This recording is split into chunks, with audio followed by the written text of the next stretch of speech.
Hey everyone, welcome back to the channel. Thank you for being here. My name is Andrew, coming to you from the beautiful Carolinas. Today's topic is going to be the invisible scars of the relationship.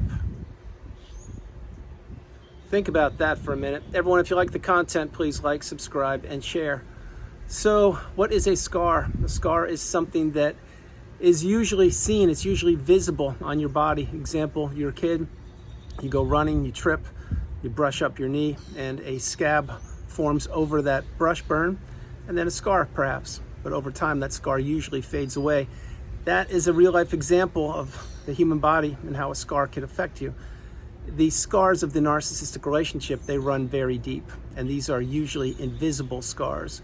They are mental scars, they are emotional scars, they're financial scars, they are spiritual scars, and they are littered all throughout the relationship. And what we need to do post-narcissistic relationship is we need to heal. And we need to understand that the scarring is part of the healing path. We need to process the relationship. We need to slow our lives down. We need to understand that, yes, in fact, the narcissist did try to take us down for the count, but they didn't, because we're here. And we are understanding that we are the priority. We come first, second, and third. But the scars will remain. I will tell you that right now. They do dissipate and they do fade away over time. We can't forget the past. We need to take the lifelong learning lessons from that narcissistic relationship, and we need to apply them to present day. Remember, when you were in that relationship, most likely you didn't have boundaries. You didn't have a voice. You weren't being heard. What you were doing is you were being abused every way possible. You didn't know back then that you were in a narcissistic relationship. Again, you weren't taught this in school, so how could you know? The narcissist had an advantage over you from the minute they met you, virtually until that relationship ended, until you've healed, if you want the truth, or until you've deduced and figured out who they are and you've gone no contact and blocked them, etc. But the advantages that the narcissist had were, first of all, that they looked at you and they saw you as a beautiful, bright, shining light. Not the way I see you. They saw you as a beautiful energy source, a way that they could take from, a way that they could future fake with, a way that they could have you fall in love with them. Remember, the narcissist cannot fall in love with you or with anybody. They are a bottomless pit. They are always looking for something that they will never find, which is the perfect human being, the perfect fuel source. Each and every relationship with the narcissist has an expiration date. We now know that, and the narcissist has always known that. That's why they were biding their time. That's why they were cutting you day after day. It's almost as if it was death by 1,000 paper cuts. As soon as you would do one thing that the narcissist wanted you to do, or you would improve an area that they wanted you to improve in, what would happen? They'd come at you from a different angle. The narcissist was always moving the goalposts. You could never appease them. You could never make them happy because they didn't want to be happy. What they wanted was they wanted a errand person, a person to be the walking apology, to be the sounding board, a person that they could pepper with abuse whenever they wanted to, and they could turn it on and turn it off at the drop of a hat. The narcissist needed the unpaid helper. They needed someone to pump up their fragile ego to the detriment of that person. That's most likely what you did. And the scars from that relationship, they need to heal. And one of the things on the healing path to slow your life down and to understand that that relationship wasn't what you thought it was, that's one of the things you're gonna have to process on the healing path. Other things will be that the narcissist can't introspect. And what is introspection? That's when you, the person watching the video, you have the ability to put yourself in other people's shoes and see how you are affecting them, or how your behaviors perhaps are improving their lives, or perhaps not. But you can introspect and you can learn from your introspection. The narcissist can't do that. The narcissist is not able to introspect. They're not able to be accountable. They think that they do no wrong, and they believe in their tiny little pea brain that life will just continue on without any consequences of their actions. That's not the case. Their day comes. The narcissist will have their day.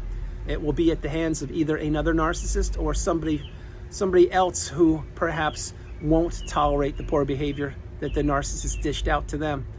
That is who we are right now. We are becoming stronger. We are becoming awakened and aware. We no longer will tolerate the poor behavior of not only the narcissist, but virtually of anybody.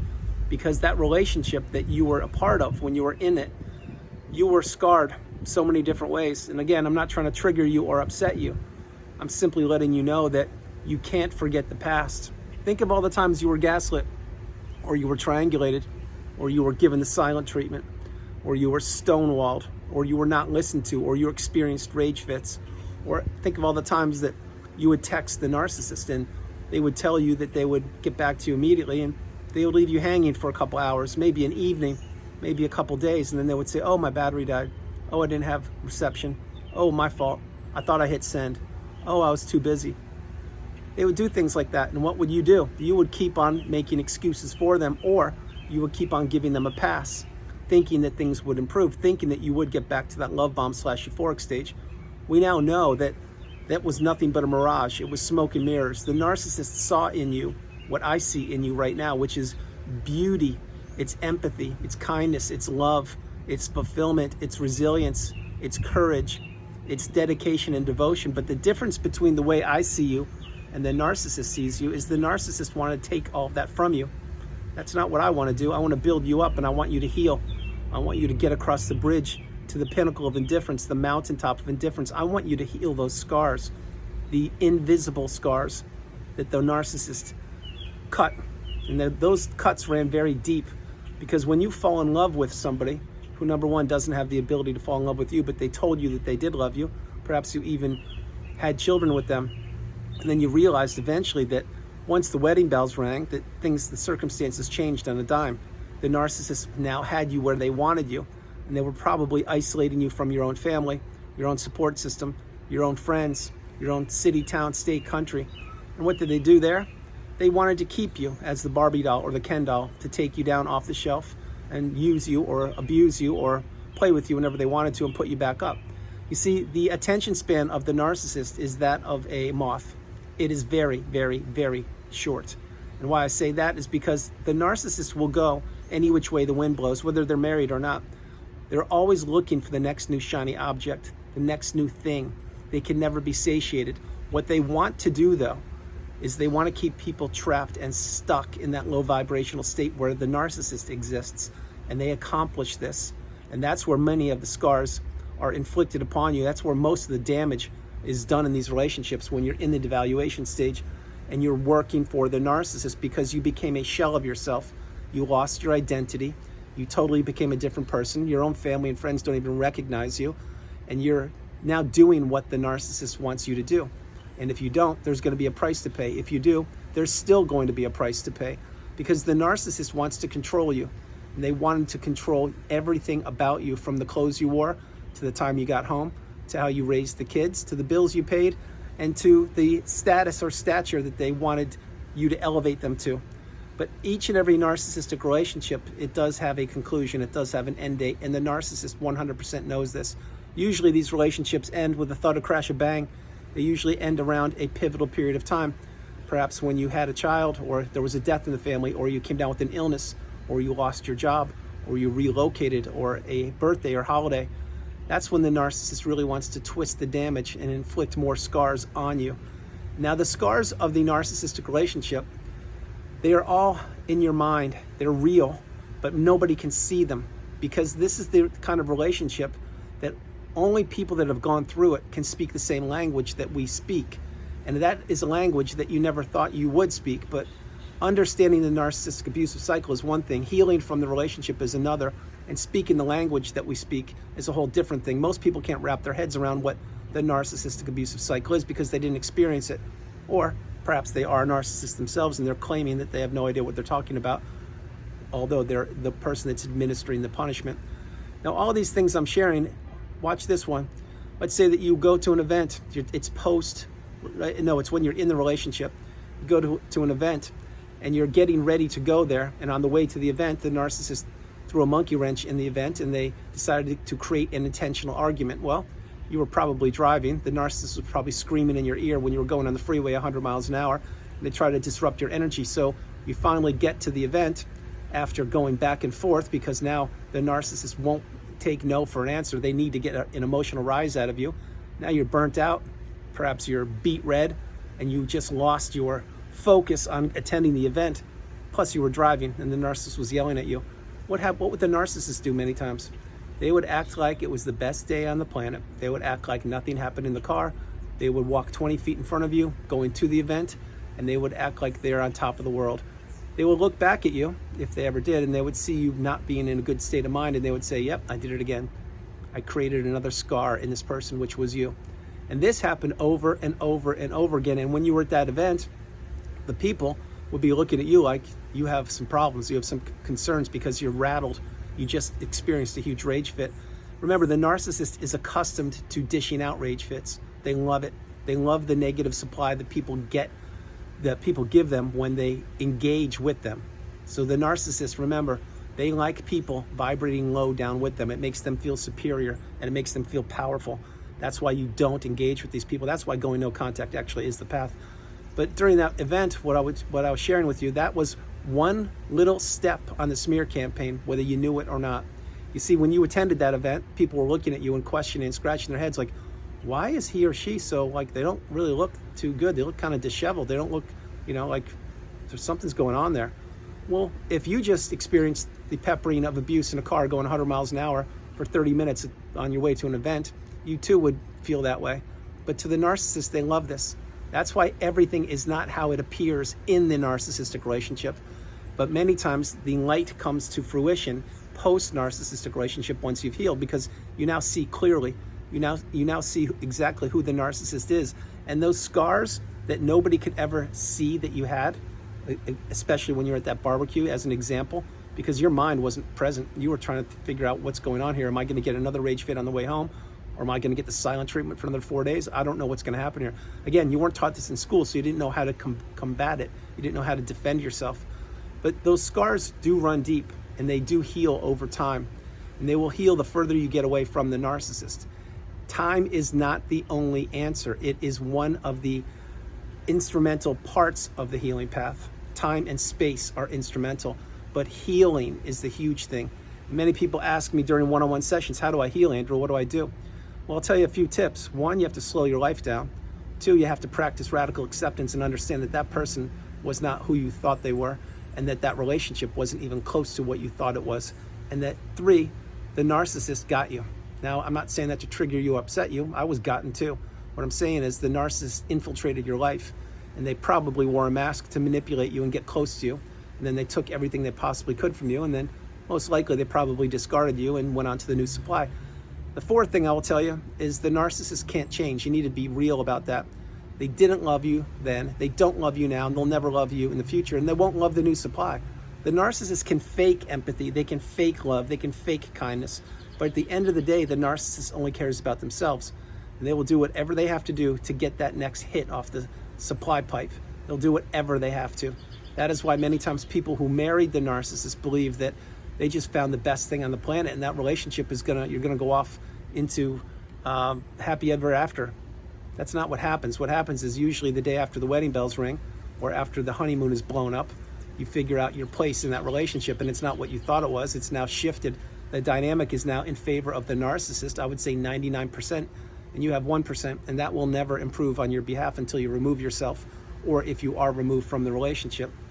But the scars of the narcissistic relationship, just think about how many times you waited for the narcissist, how many opportunities you gave them, how much triangulation you experienced, how you learned secrets about the narcissist, how you actually watched them implode month after month, year after year, even decade after decade, when it was just the two of you behind closed doors, because that was the Dr. Jekyll, Mr. Hyde mentality.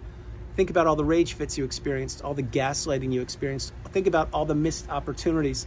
Think about all the relationships that the wedges were driven between you and anything that mattered to you. Think of all the holidays blown up, all the birthdays blown up, all the vacations blown up. Think about all of the time that you invested in the relationship. Think about raising kids with the narcissist. Think about all of the parental alienation perhaps you experienced or are experiencing. You see, these scars run deep, and there is not one person on the planet that is immune to the narcissistic abusive cycle, not even the narcissists themselves. Why I say that is because, remember, many people say, wow, I really want to see it when the narcissist's life implodes. Well, first of all, I would say my hope is nobody's life implodes, and I wouldn't want to see anybody's life implode, but that's not the case for some people. The narcissist does want to grab their popcorn and watch your life implode. But going back to what I said that other people mention, you don't want to be anywhere near the narcissist when their life turns sideways. I will tell you right now, the narcissist gets their karma each and every night when they go to bed, because they have to live in their mind with all of the ghosts of the past, all the blown up relationships, all the triangulation, all the smear campaign that they've instilled on you and other people, and they have to face those demons. That is why they're on their cell phone or cell phones so frequently, specifically at night, although not only at night, it's the morning, noon, afternoon, it's in the bathroom, it's at restaurants, it's everywhere. But the narcissist needs to be occupied because they don't want to face those demons. And they know that the clock is ticking. They know that they're becoming the aging narcissist. They know that they can't bat their eyelashes the way they used to. They know that the rosy cheeks won't take them where it used to in the past. They know people are catching on to them. And they do know that they scarred you. And they do know that they cut as deep as they possibly could without you ever even knowing it.